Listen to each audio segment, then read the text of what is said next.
link to Facebook for Gotcha. people to watch.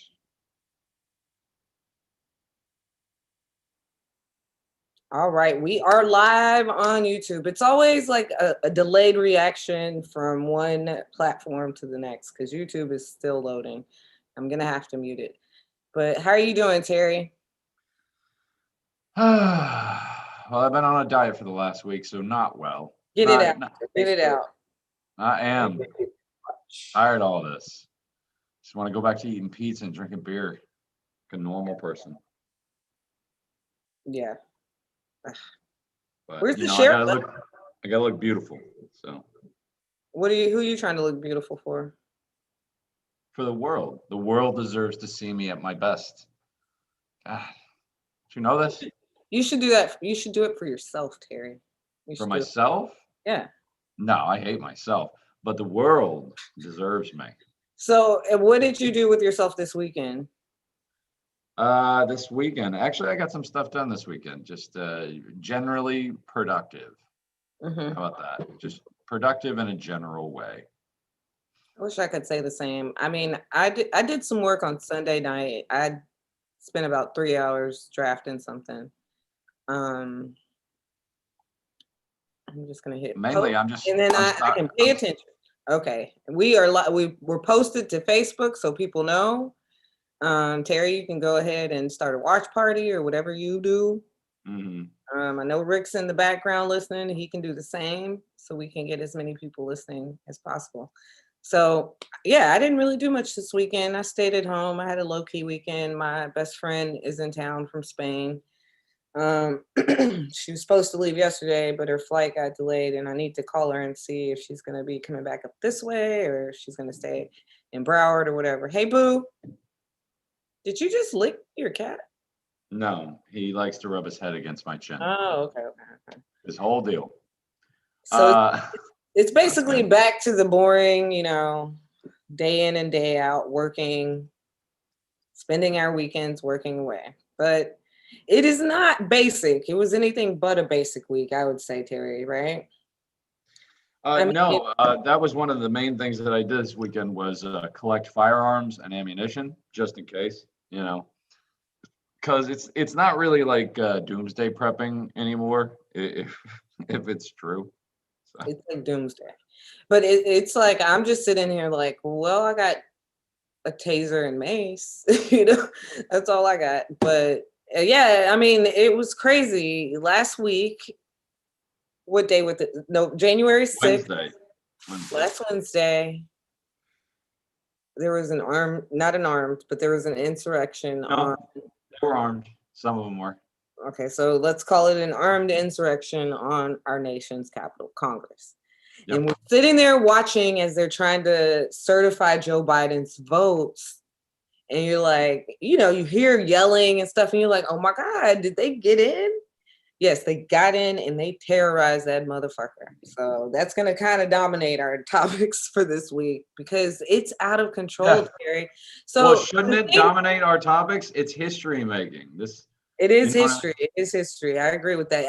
I couldn't work. I was just like, well, it's like 9/11. I mean, not as many people died, of course, but it's just as big of an event. You know what I'm saying? It's as historic. I mean, uh, you Five know, people died. yeah, Yeah. So, and they including had one. our Congress people cornered. It was nuts. It was nuts. So let's get to the first topic though. The thing that really infuriated me was that they kept blaming Antifa and Black Yeah, Lives Matter and everyone right. else who is not Donald Trump for this coup on Congress. Who's to blame? Why won't they accept blame, Terry? Um, their egos won't allow it because that would admit fault. Um, the same way they do with everything else. Everything good he does is good, and everything bad he does is the left somehow. They're the cause of all the world's evil, and Donald Trump's the cause of all the world's good.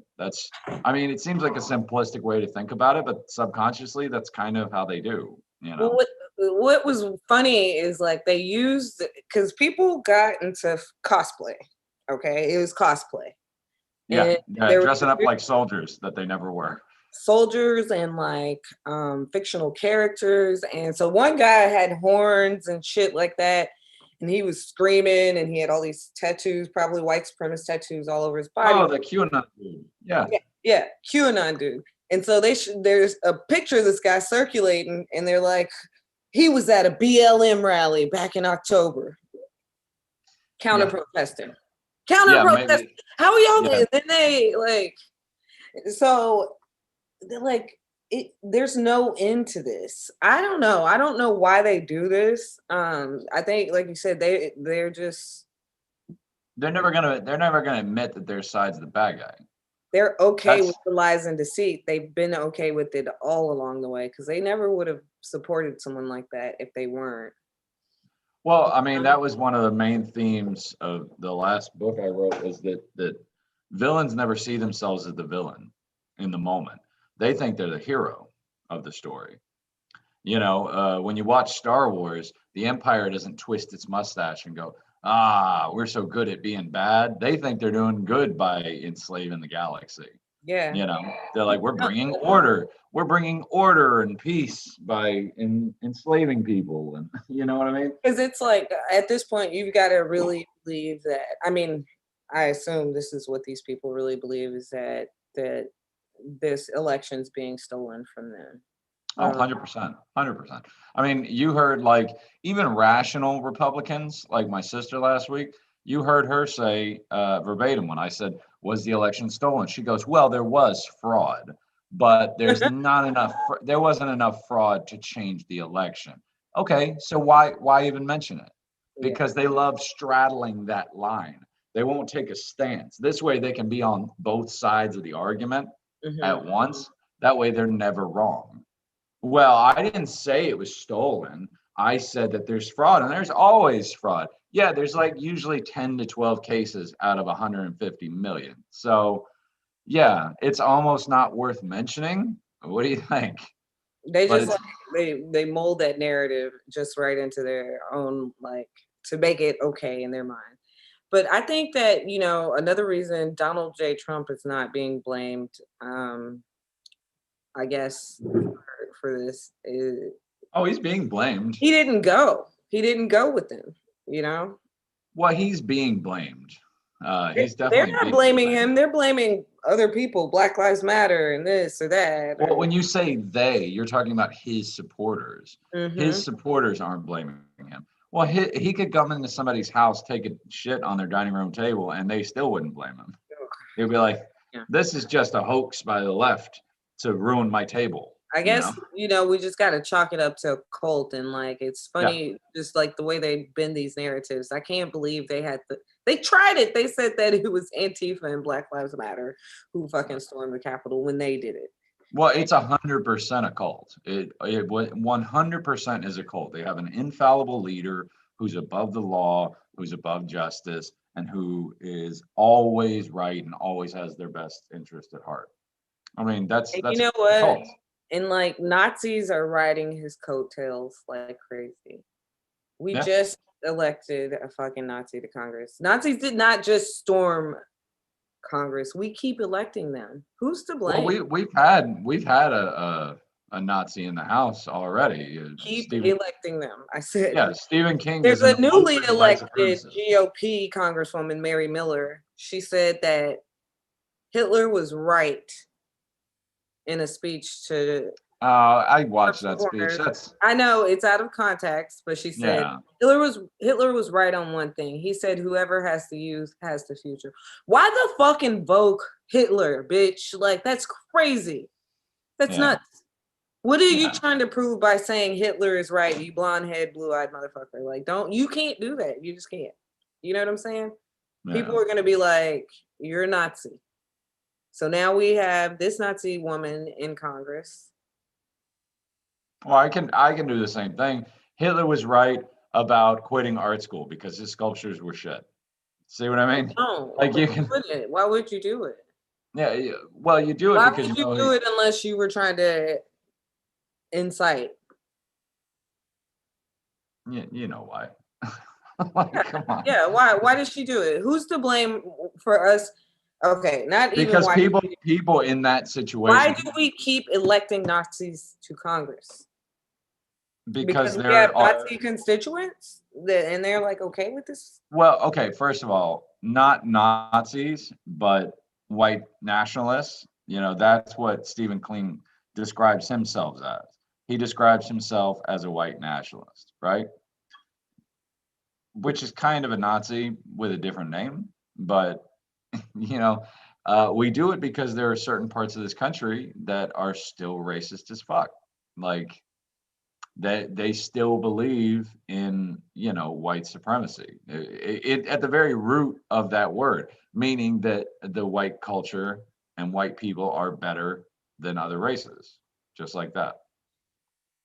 I feel like also that the leadership empowers them because the Republicans are so fucking spineless. They'll just do whatever whoever's popular, you know, they'll fall in line with whoever's popular and what they're saying. Now, hopefully this lady won't be popular after saying something like that. What are you laughing about?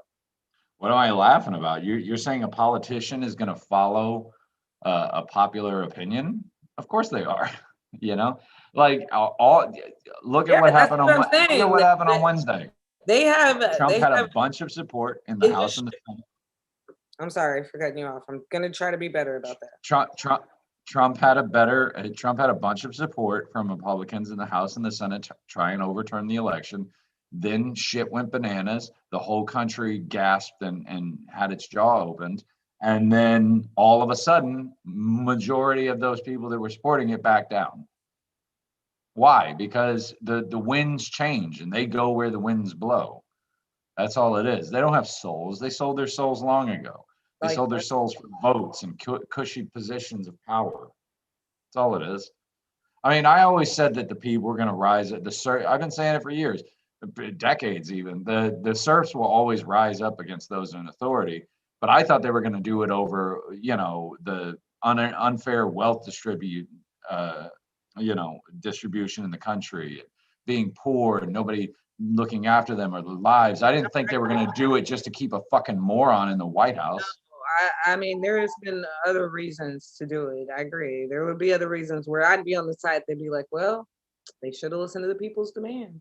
But you know, How about the fact that we live in the richest country on earth and 35% of the population lives below the poverty line? How about that? it sounds like Maybe that would be a good idea it to sounds like explain. Bernie Sanders should have been our president. But you know, instead we got. You think? I wonder. I wonder if they would be like, Bernie Sanders stole the election if he would have won. Like, would we have this problem if it was Bernie, or would they just be like, oh, well, Bernie? What do you think? No, we only have this problem because of Trump. Trump knows, look, he's not an ignorant man. He is an ignorant man in a lot of ways, but he's not an ignorant man when it comes to manipulating people. He knows for the last 5 years, he's known exactly which buttons to push to get these people excited. Yeah. He's known it for a long time, and he knows White exactly where. supremacist, the Nazi button, for example, you know? Not even the not. He won't even come out and push the Nazi button because then that would shoo off a good percentage of the other. Yeah, he does push that Nazi button. You don't No, remember when he called no, those white supremacists in was it Virginia, really fine people on both sides, and they were chanting Jews will not replace us? right. But see, Yeah, what he does is he skirts the issue just enough to where, maybe just middle-aged, enough for some people where it doesn't. just enough for some middle-aged suburbanites to go, well, he didn't really mean it like that. What he meant was blah. You know what I mean? It's like the same way he pushes his conspiracy theories. He never says he believes any of it. He just says things like people are saying, you know what I mean? And this is some people say blank, and that way he can push this shit without ever having to put his name on it. It's Okay. very Anyway, clever, but it's also very manipulative. I'm gonna move on because I don't know that we agree on that. And that's a topic that we just end up revisiting. So, um, to keep with the theme, though, I gotta say that white privilege is to be free as fuck, underage, drinking a beer in public when you're out on bail for murder. Who is to blame, Terry Wayne? Well, first of all, he's legally drinking. Yes, he's under 21, but in that particular state, if you have a parent or guardian with you, you are allowed to drink under 21, which he did. He had one of his parents with him. So he wasn't drinking illegally. So he is a murderer, but he wasn't drinking illegally. He was underage But drinking. It does. I mean, you can keep making excuses for him, but I'm not making excuses. the I'm thing citing is, this fool was there underage drinking, with a shirt with that his says parents.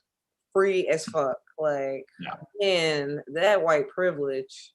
Like, Well, also, like, who gives a shit if he's drinking underage? Whether it was legal or not, he's still a I'm more fucking murderer. concerned But about the shirt. let's You're like stay. focused on the drinking, like that was my I'm focus. not. I thought you My were. focus That's is why I'm this saying let's stay on the motherfucker murderer is part out of it. there with a shirt that says "free as fuck," like taunting us that he is out on bail and he's drinking a beer, enjoying his life with his parents while he killed someone. He's a murderer. Two So people. And I hope he enjoys it because something tells me he ain't gonna be out for much longer. So, have your what do your best. emboldens him to feel this way? Like, why do you think he feel like has this level of white privilege? I think he assumes he's gonna get a pardon from Trump, but he's not. So That's very simple. Yeah, I didn't know if yeah. it was like maybe just the white male patriarchy makes him feel like, you know, No, I these people used gun, to I'm a live. hero and I deserve a beer. That's the fucking No. white male patriarchy.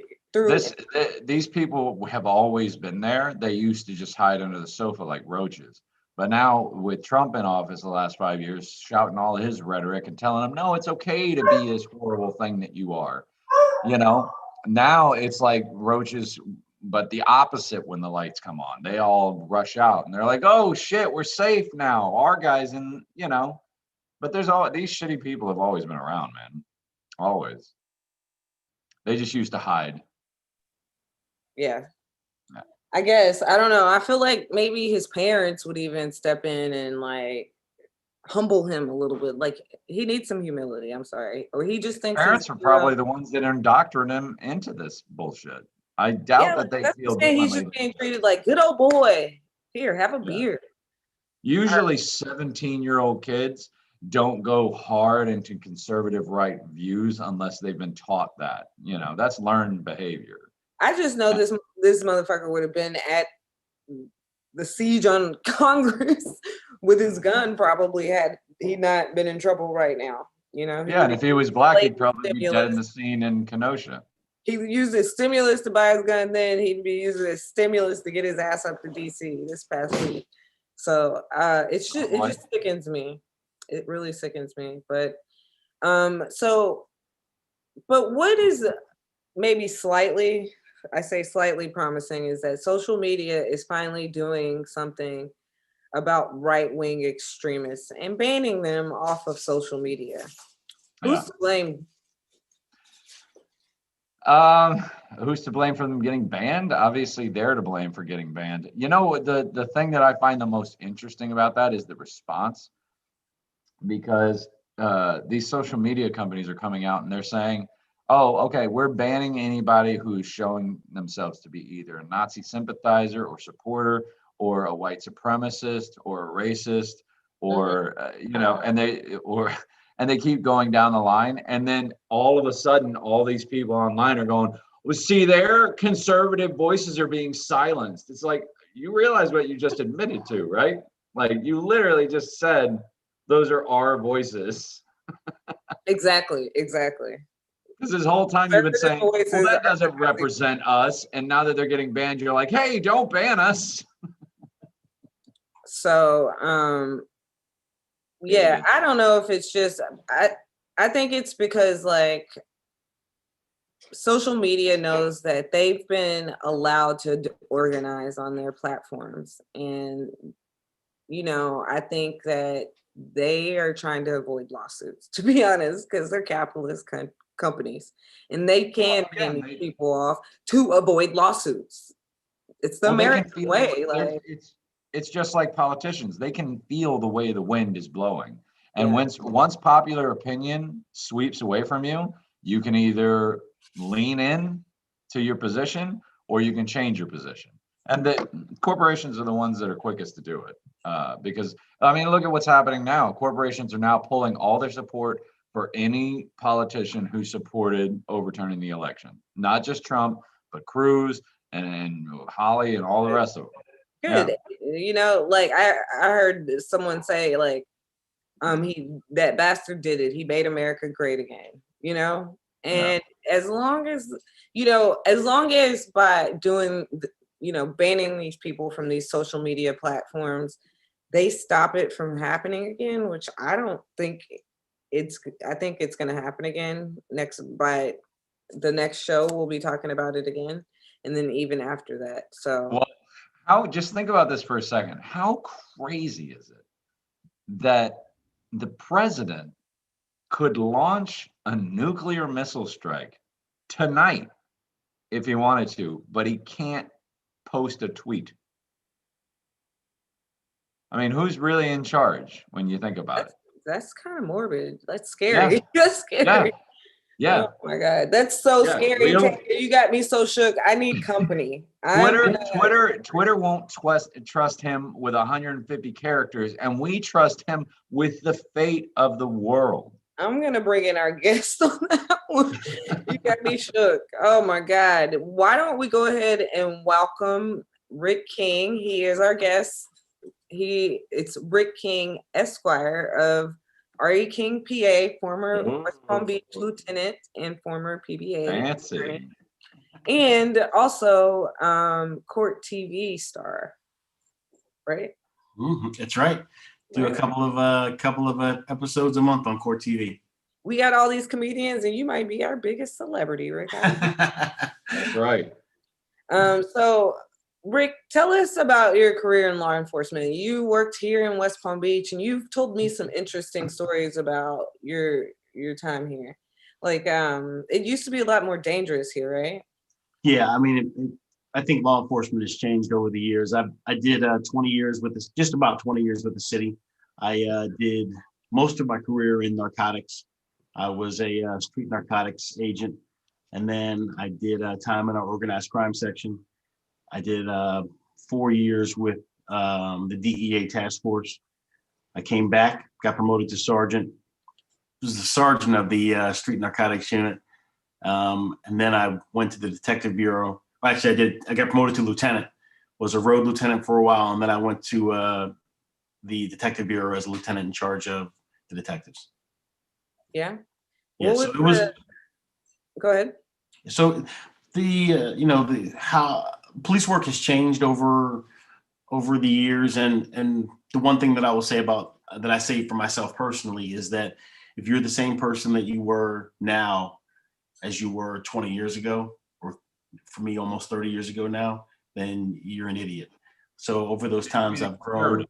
Yeah, I've grown and I've realized mistakes of the past and what's happened and where we need to go in the future. And that's probably one of the biggest problems with law enforcement. It's difficult to evolve over time. And I think that we're in the position of they are being forced to evolve, and there's a fight, there's a pushback. One of the things that, and I'm sorry to go ahead and narrate, but one of the things that I had talked about over the years was, especially when this whole Black Lives Matter started and the police pushed back with Blue Lives Matter, one of the things that I said that we should have done is we should have said that Black Lives Matter to us. As police officers, we should have said that Black Lives Matter to the detectives that work homicides in the inner city. Black Lives Matter to police officers that patrol the inner city every day, trying to prevent crimes there, trying to get drug dealers off the street, trying to make the streets safer. Black Lives Matter to crime scene investigators to come out and sift through blood evidence, trying to find who committed a crime, who's to blame for a crime. And nice. We missed that. We do blames around here. We missed that opportunity. Instead, we retreated to our corner to say, no, Blue Lives Matter, but like that really, it was a bad plan. It was a bad idea. And I think it originated out of New York. I just think it goes further than that would have been a great slogan, but the action has to be there too, and it just seemed like they felt so persecuted. And we'll get into this in a bit because I want to talk to you about your union work. but they felt so persecuted. You had police officers going to the fucking Capitol this time. So, you know, like they feel so persecuted about the Black Lives Matter thing, about funding the police and those movements, that they are throwing their support under this administration and even assaulting other law enforcement in their efforts. So, but tell us about your union work. You were a union attorney. You still do union work, correct? Yes. Hang on, before we get into that, I want to extend my condolences. I can see the Hines Ward jersey hanging behind you. Thank you. That hurts to my core, man. I know I'm a Titans fan, so I'm right there with you. All right. You know, I've been there since day one with the Titans, so it's I know it's a hard pill to swallow. So I just want to let you know I feel your pain. I can tell you, man, from the first snap. Both our teams lost yesterday, Gio. Sorry, I didn't mean to. From the first snap of the got game. knocked out of the playoffs. So. Yeah. No wonder Rick came. From the first snap of the game that went over Ben's head, I was like, this is not going to be a good game for us. No, well, see, I would have rather been in that position because we had a close game. We had a 10-0 lead, and it looked like we were going to take it, but then we fucked up. So Gonzo says that people matter to the great majority of law enforcement officers. Absolutely. And right. I mean, I would hope that that's true. as a Black woman, I've never encountered something that what I see on TV, but and I don't want to act like I'm just so complacent. It's not that. It just hasn't happened to me. It's happened to me. With respect, I don't know. It's happened to me multiple times, by the way, because the neighborhood that I grew up in, it wasn't black or white that was the problem. It was age, and if you were under 18, they were coming after you. Like one time, I got stopped just from walking in the wrong place. Like I was just walking through a parking lot, minding my own business. And cop pulled me over and spread me eagle on the hood and took all my shit out and looked through everything and then seized some of my property. And yeah, I mean, I've been handcuffed and thrown in the back of cars for no fucking reason, but suspicion, just suspicion. When cops do things like that, you know, I think that they need to be held more accountable. Now, that's a good transition for Rick to talk about accountability in his union work. What was it like being a union attorney? Did you ever have to defend an officer that actually did what they were being accused of? You know, what's actually plenty of times. But here's what would happen in those cases, and this is where people, I think, have a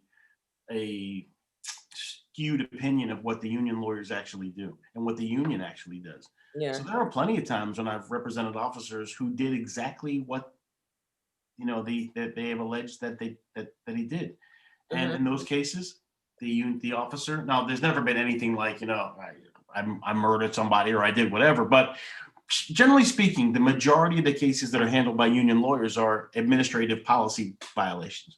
So you have some policy violations that he might have done, and he's admitted, yes, I've done these. I did this. I didn't do this correctly, and there are some cases where the agency seeks termination, and then what happens is, as a union lawyer, I say, okay.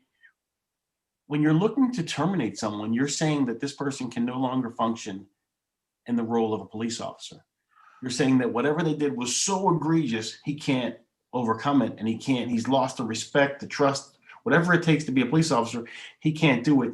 And if you think about the threshold of that, that's a very high threshold to say. Because if I said, wait a second, but don't they just go to another department? I've heard multiple stories about them being terminated at one department, then they just move and go to the next department. So can I tell you that's very difficult to do? Once you get fired from one, I'll tell you, this is full disclosure, and I'll tell you about my life as trying to be a police officer. When I was you might find this very hard to believe, but when I was a kid, I might have smoked marijuana once or twice in my life. Maybe. So criminal. When I tried to become a police officer, the first place I applied to, the guy asked me, and my initial reflex is to lie. So I lied, and I said, nope, never smoked in my life, blah, blah, blah, whatever. And he shut the machine off, and he said, that's it. You lied. Get out of here. You're not going to get this job. You're out. So I go home and I'm like, I'm not gonna lie, whatever, So I'm home. I'm mad. I'm a little sad. I get a phone call from the agency, and the agency guy calls me up and he goes, "Listen, you lied today, but I think you're a good guy. Why don't you come in tomorrow and give me the truth, and we'll see if we can do anything with it." Now, if I was smarter back then, I just would have said, "No, sir, I told the truth. I don't know what your problem is, but that's what it is." And you know what? I would have got that job because I never failed the polygraph. But part of the polygraph is him psyching me out that I failed it. So okay, I'll come in. So I came in and I admitted, and they go, "Now you really failed and you're out." So because I had done that, I couldn't get hired anywhere. 3 years later, as I'm still applying to all these agencies, I go to, I actually went to South Bay Police Department, and I applied to be a police officer in South Bay. And what I told them I said, "Listen, I haven't been hired at any place else because I smoked marijuana as a kid." I said, "I haven't smoked marijuana for 5 years." I said, "And I'm hoping that the police agency that hires me on the merits of the things that I've done as an adult and not of the mistakes or the choices that I made as a child." Right. The chief of police walked me outside with his arm around me, and he goes, "Son, I can't hire you here. Because if I hire you here, you'll be the chief. You'll take my job one day, and I can't have that. Oh, wow. You need to go to the big city." And he pointed me to Riviera Beach and West Palm Beach. I went to those agencies and I told them both the same thing. "Listen, I smoke marijuana. It's been 5 years. I haven't smoked since," which is the truth. And they said, "Well, how many times have you smoked?" And I said, "I don't know, maybe 60. And they go, honestly, it's more like 6,000. But I said 60 because I felt like it was a good number. And they're like, "Oh, that's okay. It's been 5 years." So I passed both of the polygraphs. They both offered me jobs, and I chose West Palm, and that's how I ended up at West Palm. So back to your point, though, it is so every agency during that 2 or 3 year period that I was applying to those agencies, they would ask me if I had been declined from someplace else. They would contact that agency as to why they declined me, and I wouldn't get hired because of that declination. Not only that, there is an agency that governs Florida. It's called the Criminal Justice Standards and Training Commission. And if you have a crime or some sort of policy violation that involves moral turpitude, there's a hearing separate and apart from the internal affairs investigation from your agency. They do them quarterly. There's quarterly hearings where there's all these police officers showing up for crimes involving moral turpitude, and the board can decertify you. They can suspend you over and above what you've been suspended by your agency. They have an incredible amount of power, and it's difficult. Once you do something that gets you fired from someplace, if it's a crime involving moral turpitude, there's a good chance you're going to get decertified. So it's hard to go from one agency to the next unless you know somebody. You hear stories like Philip Brailsford, who shot that kid in the hallway of that hotel. He had been fired from 2 different agencies before that. He had just moved to a different state and gotten hired in Arizona before he killed that kid. You're right, but I can't speak for, and I can't. Well, I'm saying that these are the stories. Here's the thing: we all know that in the media, if it bleeds, it leads, and the worse it is, and the more inflammatory it is, that's what's going to get played. That's why I always thought, like, if they have a situation like George Floyd, or they're reporting on a situation, it's important for the news anchors or the commentators or whoever's publishing it to say, "We have a terrible situation, but this doesn't apply to 96% of the law enforcement out there. It's just these." 100% agree with you. However, that being said, hang on, the saying doesn't go, a rotten apple, just get it out of the bunch. It's the rotten apple spoils the bunch. You know what I mean? Yes. But let me say this, though. Just like Florida, we have an overarching organization that manages police certifications. I believe every state has the same thing. And so here's what happens. Like, you have a case, and I'm just pulling this out. Are you referring to FDLE? Yes, FDLE, or FDLE has there is a committee. Florida Department of Law Enforcement, but yes, but there's a committee, the CJSTC, which is the Criminal Justice Standards and Training Commission. FDLE does the investigative body work for the CGSTC, but CGSTC is comprised of so you're appointed by the governor, and there are, I can't tell you how many members, I don't remember, but there are many police chiefs, and then the union gets so many positions as well, and then there's some civilian positions, and they oversee these crimes of moral turpitude.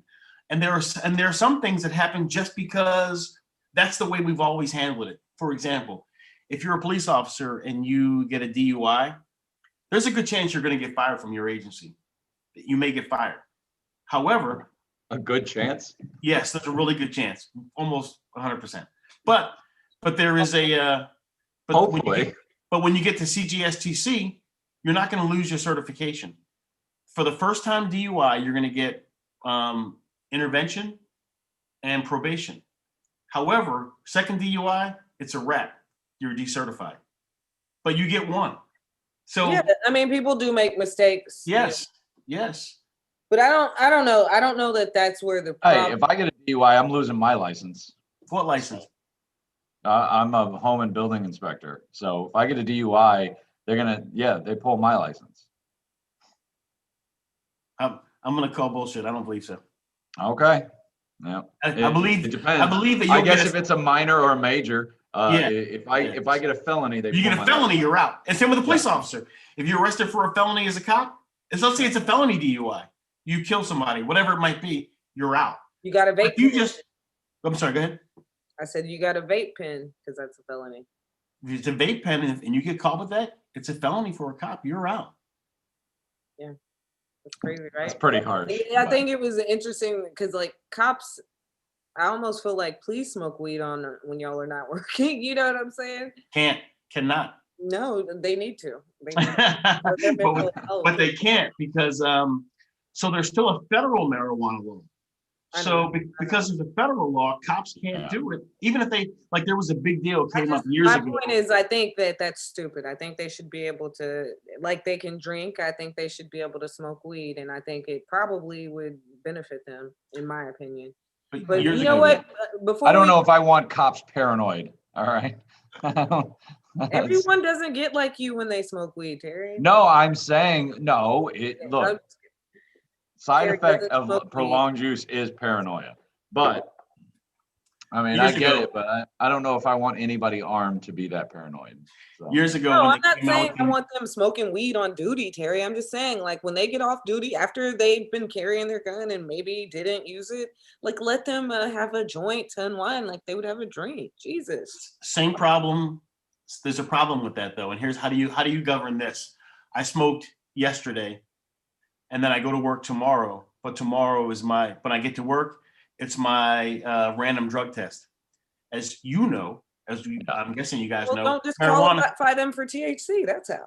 Like, marijuana stays in your system for 30, depending on your fats. It's so marijuana is fat soluble, so it can stay in your system up to 30 days, depending on how fat you are.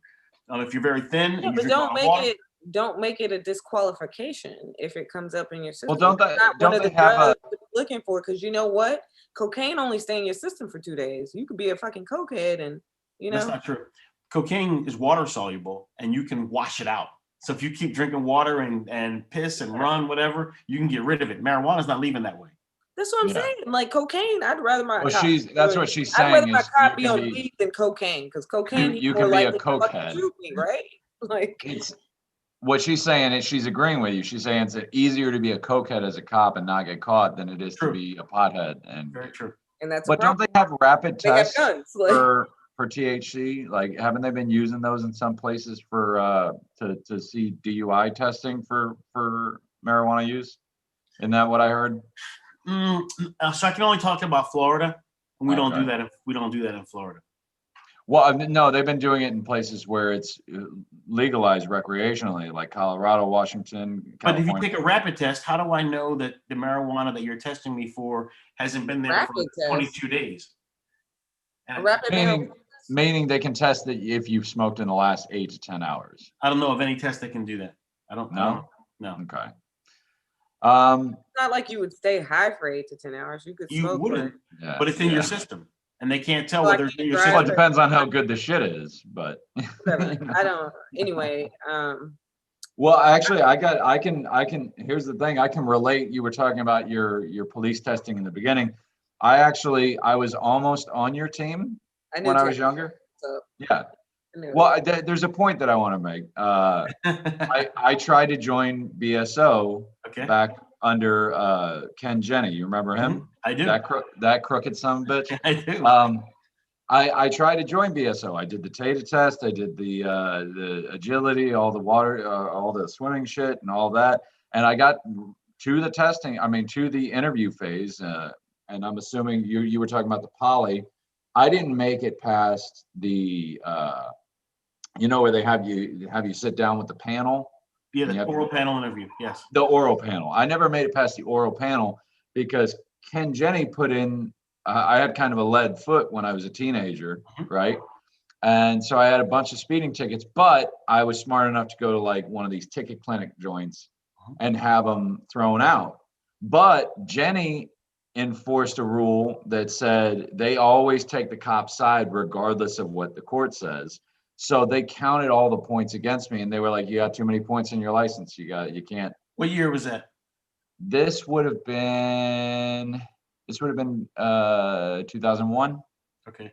So that's very similar. I understand it's very similar. So when I was applying, it was in the late 80s, and that was the cocaine cowboy years in Miami, the Miami boat lift cops and all that stuff. So all the agencies had a zero tolerance policy. If you had ever tried any drugs whatsoever, you couldn't get hired. But don't you want your cops to have tried at least some drugs so that they can, have a greater knowledge about it? I think it's unrealistic. I think it's unrealistic to think that some segment of the population isn't going to try drugs. And I think that when we marginalize even that group of people because they tried something, we hurt the whole. I just think it's I'm going to say it flat out. If a cop's never smoked weed, I don't think it should be a cop, honestly. I have a different opinion. Who are you, Barney Fife? Like, no. What a nerd. No. I have a different opinion. Some people have. I think if a cop's never been in a fist fight, then he shouldn't be a cop. And here's why. Because what's happening is, if you've never been in a fist fight, here's what you don't know. You don't know that if you get punched in the nose, that your eyes are going to well up and you're going to lose your breath for a second and it's going to come back. And so if you don't know those things about a fight, then you don't know that you can recover from being punched in the jaw, the nose, the eye, anything. You don't know how to recover, then automatically you resort to a more lethal or more deadly force. And I think just say it. If you're a pussy, you shouldn't be a cop. That's it. Let's just make it like that. If you're a pussy, I told you he was going to be rude. Let's go ahead. If you're a pussy, you shouldn't be a cop because you're going to end up shooting an unarmed kid in a hallway somewhere because you're terrified. Well, I know what happened was in the when the economy crashed in 2006, 7, and 8. That time period right there, people started applying for police jobs because there was a pension, you had civil service protection rights, and they just couldn't fire you. You had to, once you got civil service, you were protected, and then you had that thing at the end of the rainbow, that pension. So people who never wanted to be cops started applying to be cops, and then from that, you had people that never been in a fist fight. You had people that never knew Black people. You had people that never understand different cultures and diversities and how they may talk differently but it's not aggressive, and they didn't understand that. And so we went through a period of time where, there were people who shouldn't have been cops were made cops. And that's when the story ends up on the 5 o'clock news, and then you all end up looking bad. Right. So that's my biggest beef with most police agencies is, why don't you police your own as hard as you police us? So I'm going to push back a little on that. And that's fine. We're here for discourse. Yeah, the chiefs of police do this. They're like, most chiefs of police and union officials, there's a level of, we're on the same team. Because you know what, honestly, as a police union lawyer, as a union guy, we have a community of interest with the agencies. We don't want bad cops either. We don't want, when you do something as a cop, for example, when I was I think I was a sergeant, maybe. I may have been just in narcotics, can't remember. But there was a guy that worked for us, and what he was doing was he was pulling over Guatemalan guys in the city and stealing their money. When we found out, when they arrested him, the union didn't back that guy. The union didn't give him a lawyer. That guy went to prison. That's what happens to him. But here's the other side of that, though. When a police officer in the scope of his employment has to use deadly force, Right. and he says, hey, I did that because I was in fear for my life, or this is what happened. I was in fear for her life or his life. This guy had a gun, blah, blah, blah. Then we represent him because he said, hey, I didn't do it.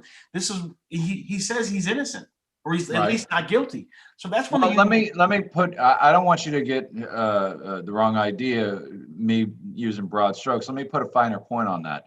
What I mean by police your own, I mean, when are we going to get rid of, or are we already in the progress? When are we going to get rid of this rat mentality where one officer sees something that's inappropriate being done by another officer, turns them in, and they don't have that stigma of being the rat?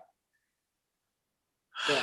Because I think if we took that away, I think it'd be a lot easier for people to say, because, you know, I've worked in many offices and many restaurants, and they won't hesitate for a second to turn you in if you're doing something shady.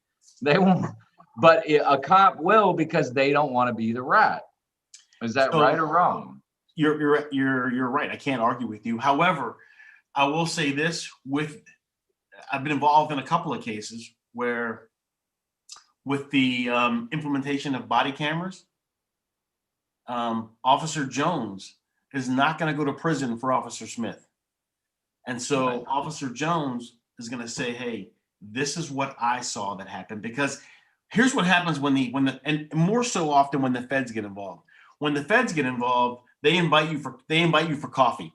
And there was a running joke between me and the feds locally here when I was a union lawyer. I would tell them, hey, none of my members drink coffee without me. Every time they have coffee, I got to be there. So stop calling. Because the feds would call the cop on his own and say, hey, this is Special Agent so-and-so. Let's get a cup of coffee. And my member would be like, okay. And they go to have coffee and they would talk with Special Agent Jones. And I'd be like, are you an idiot? Call me. I drink coffee too. Bring me the thing, whatever. And so I like Starbucks. Come on. me too. I love Starbucks, whatever. So here's what the FBI does, though. The FBI has this statute. It's 1,000. It's called 1001, and it's called lying to the FBI. And so what happens is Officer Jones knows, because the FBI will tell you about it.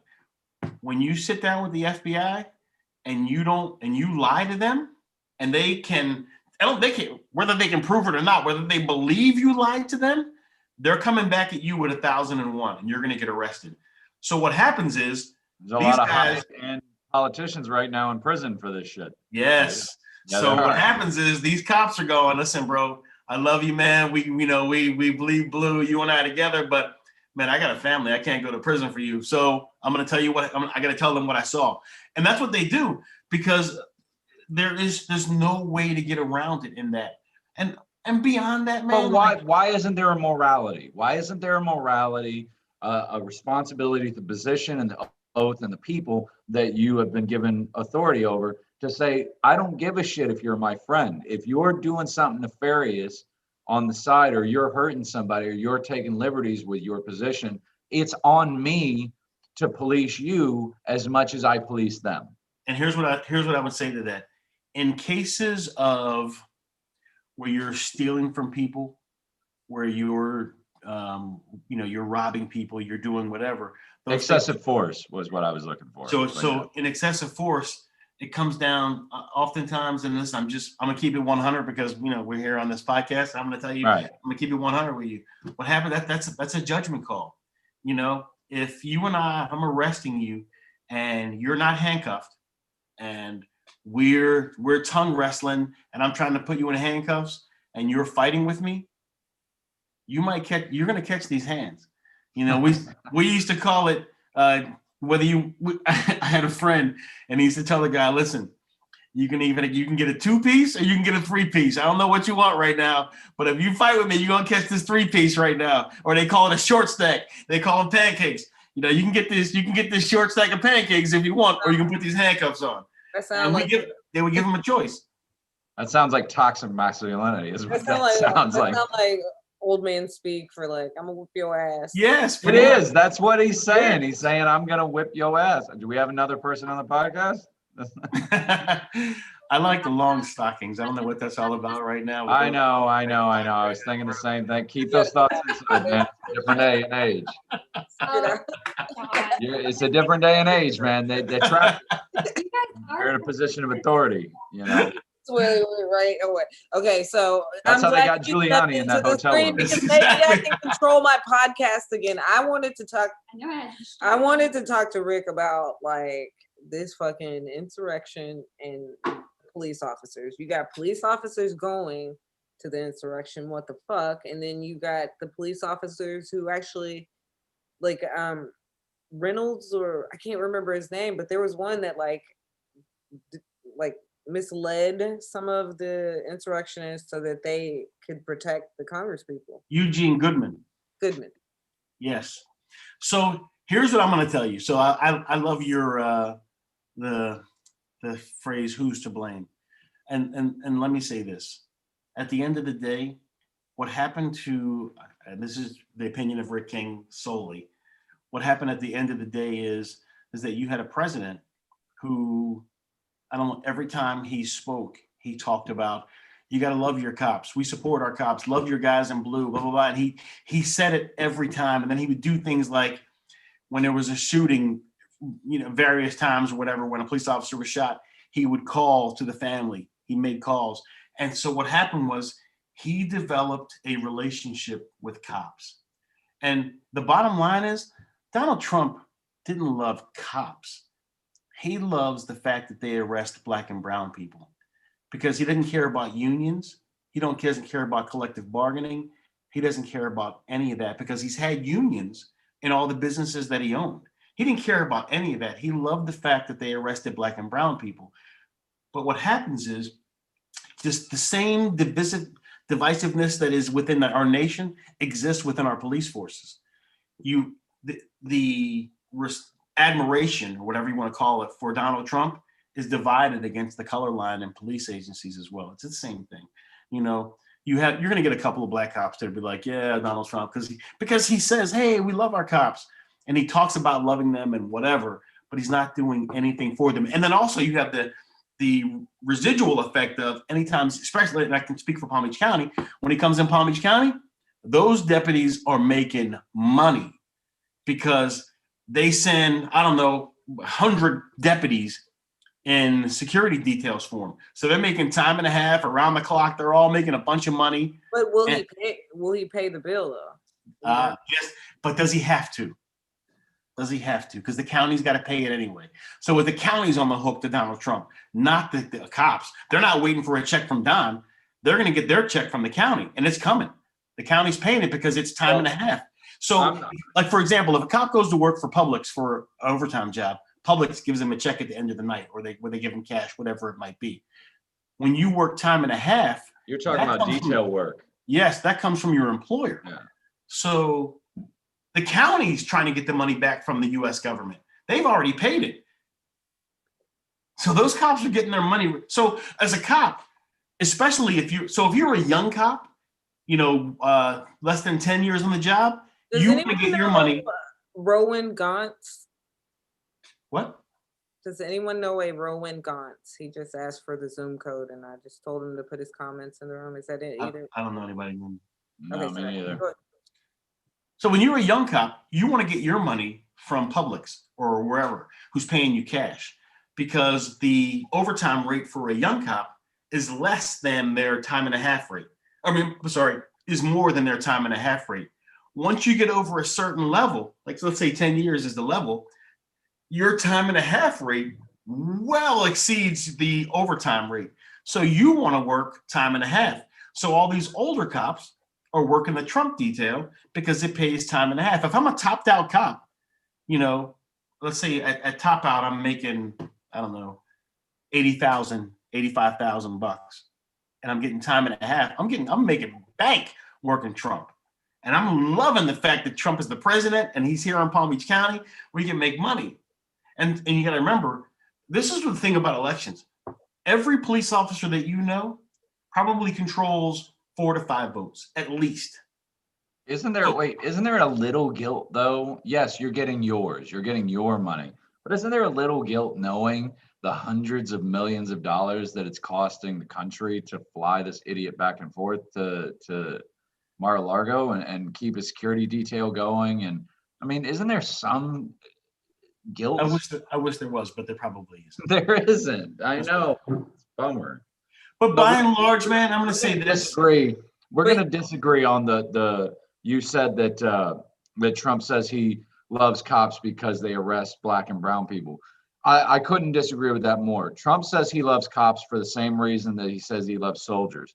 It's because he knows his base is all patriotic, red, white, and blue. We support our firemen, our cops, our soldiers. That he's just playing to his base. That's all it is. That's why he can say he loves his soldiers in one breath and disparage a great American hero like John McCain, right. And he can shit all over his memory with no problem because, he sided with the Democrats once. So his base will excuse him for that. That's what I can't fight with you on this that. from the beginning. Me and Gio argue about it all the time. She says he's racist. I don't think he's necessarily racist. I think he loves whoever loves him. I think if the NAACP came out and said that Trump was the best, he'd say they were the best. But the second they say a bad word about him, fuck it, they're out of here. Trump is the ultimate Tinder date. He likes who likes him. That's it. Exactly. That's it.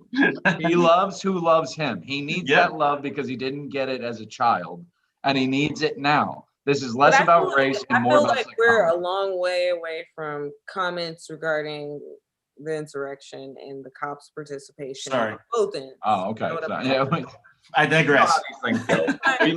We meander. But we can all hang out another day. We'll have a happy hour. The one question I wanted to ask you about this insurrection was now that a Capitol police officer was beaten with a fire extinguisher and has now died of his injuries, why isn't, and there were cops on scene protesting, and not only that, but cops still supporting this movement, where is that thin blue line now? Now that a fellow officer is dead at the hands of the same people, and not only that, he was a Trump supporter. He was a cop and a Trump supporter, and they murdered him. And would the union have any role here to tag onto that?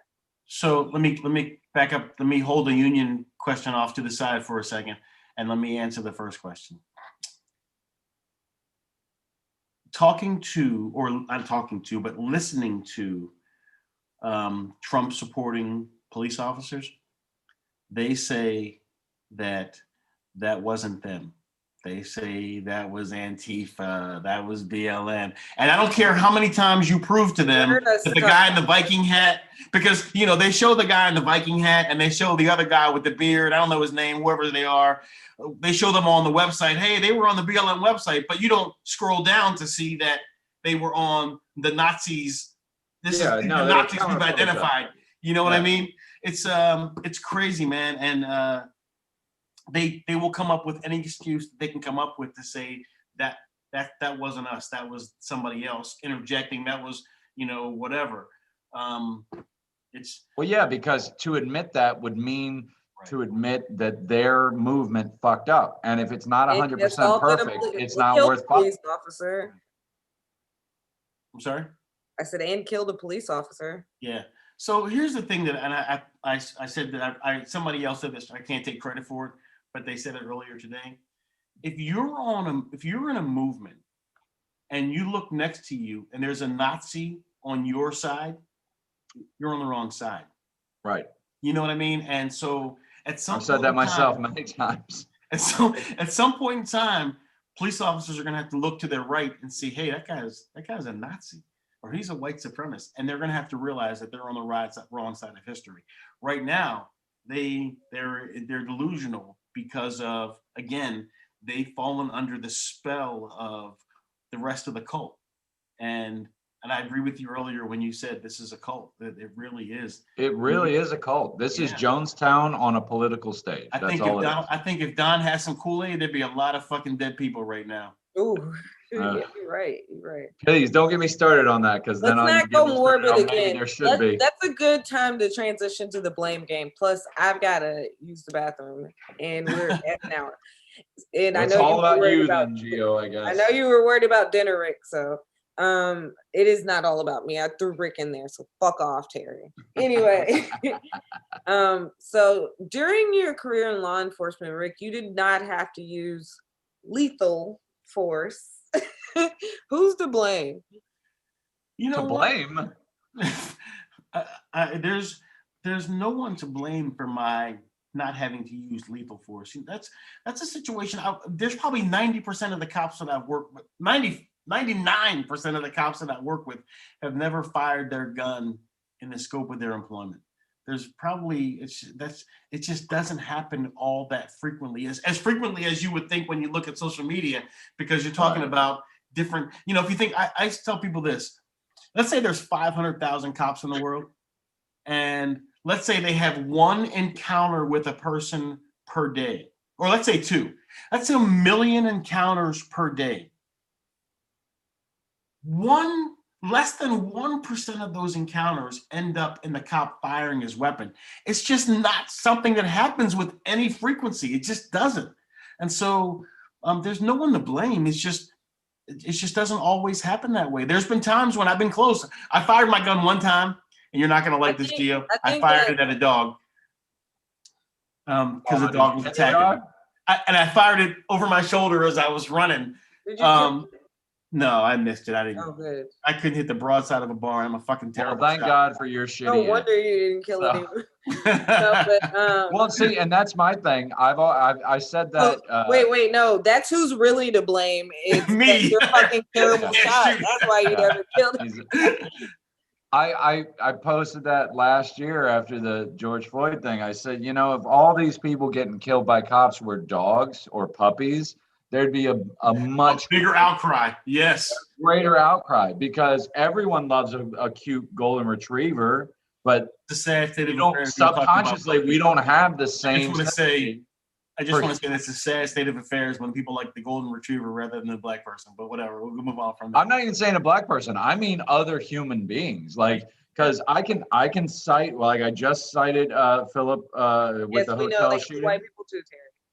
Well, no, that's not what my point is. My point is there's a cynicism that comes over us lately, just based on all this information that we hear. There's this cynicism that comes over us where we do look at animals a lot more favorably than we look at other people. That's just something that's been growing for years. I've known people that Gio, that would save an animal over a human being if it was their animal versus a stranger human. Yeah. But that's insane to me. I mean, it's a tough I call. don't understand that. Huh? It's a tough call. It's not a tough call. Okay. I know you love your dog and I know you love your cat, but They if are it my comes to kids. saving them or a stranger that you've never met, All you those people. save the human. We need That's less all there people is in the to it. world anyway, so. I'll never understand you humans. I'll never understand it. That's why I'm saying just let them die. If you don't, you know what I'm saying. I know. I'm joking. I'm a comedian. I know. But anyway, all right. So anyway, that's it. We got Terry Wayne. I know we got some words for white people this week. Let's see. I do. And what's great is it works out perfectly from what I did last week. And then thank God they overwhelmed the Capitol, because it works perfectly with this week's So segment. that our show could be insane. Okay, go ahead. No, Rick was waving. I was like, you don't have to go anywhere yet, Rick.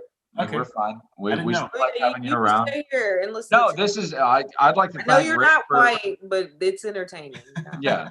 I would like to personally thank Rick for being here. It's been very informative. I like having people who are knowledgeable, and they're in positions where they can give us real facts from the ground, because all we get is the media. That's it. That's all we get is stories from the media. You can't trust anything on Facebook. You can't trust anything in social media. So it's nice to have straight up stories from boots on the ground. That's always helpful. So I appreciate you being here. Thank you. And now this week's Words for White People. I want to talk to my honkies directly. Last week we talked about fear and how that can be weaponized against you. This week, I want to talk about anger, because that's what you've seen this past week. Not just on Wednesday. Yeah, there was a lot of anger on Wednesday, but there's also a lot of anger afterwards. There was a lot of anger in opposition to what happened, but there's also a lot of anger coming back in support of what happened. I think that a lot of folks who are either they're intelligent or they have people in their employ who are intelligent and know how valuable of a weapon fear and anger can be, how mobilizing they can be. Because it used to be in the old days, you would tell somebody your values, you would tell somebody your beliefs, you would gain their support, and then they would support you going forward. But we've learned over the last 20 years that, what's more valuable than support? Soldiers. Soldiers are a lot better to have in your corner than simply supporters. That's it. And there's a big difference between soldiers and supporters. Supporters believe in what you're trying to do, so they support you. Soldiers believe in what you're against and what you're fighting against. And that's a lot more mobilizing, because look at these idiots on Wednesday trying to overthrow democracy with flags and zip ties and tasers and shit, which obviously it's never going to happen. But somebody mobilized them to think that they are defending something out of anger, out of fear. And we are all angry. I can see it. People are a lot more angry today than they were when I became an adult. I can see it in my own life. I can see it in my own history. So the real question is, you have to ask yourself, not other people, not social media. Look inside, ask yourself, why are you so angry? Is it because Donald Trump didn't get reelected? Is that really what it is? Is it Nancy Pelosi or Hillary Clinton's emails? Is that really why you're so fucking angry? Or is it because you live in the richest country in the world, and yet 35% of the population still lives below the poverty line? Maybe that's why you're angry. Maybe it's because you've worked your entire life since you were 15, 16, 17, and you still can't afford health insurance. Maybe that's why you're angry. Maybe you're angry because you're not guaranteed the same things your parents were guaranteed. You're not guaranteed the same good life and retirement that your family had before this. Maybe that's why you're angry. Just maybe. Think about it. Maybe you're angry because your life sucks and you have basically supported the people who made your life suck. Maybe it's because we have the greatest military might in this country that human mankind has ever known, and people still live in fear. Maybe that has something to do with why you're so fucking pissed. And maybe Nancy Pelosi has less to do with it than you think. Well said, Terry. I can't add to that. That was very, very well put. I think it is anger, and Thank you. Listen to If Terry. you want to try and top it, you go ahead. Otherwise, I'm going to go take a nap. Listen to Terry, white people. I don't know what to tell you. Listen to Terry and don't fucking do anything else, please. Fight for your lives and your betterment. Don't fight for billionaire babies who just want more. Fight for your own life. That's right. That's right. Because what you're doing is fighting. If you're trying to keep Donald Trump in office, you're fighting for a purported billionaire, let's be honest, to stay in office. And that's ridiculous. Like, he lost. Get over yourselves. Be graceful with your losses. It's like, I know we had great athletic sports throughout the country, and we taught our kids to be, gracious losers. That's one thing I learned. Clearly Donald Trump did not learn that, nor did all his fucking supporters. They want participation trophies. right? Well, that's fine. They give them their trophies, but at the end of every Little League game I ever had, we always shook the other team's hand. Look, your participation trophy is he was in office for 4 years and fucked this motherfucking country up. You got your tax breaks. What else you want? So, well, anyway, and Gonzo co-signs. He says all of that, burn it down. Shandy was saying, true that to your words for white people, and everyone who did tune in. Thank you for listening. We will catch you next week with a new guest, and see you then. And thanks again to Rick King for being here tonight. Don't thank him. No, I'm just kidding. Thank you, I Rick. just did. Thank you, Rick. Thank you. All right, bye, guys.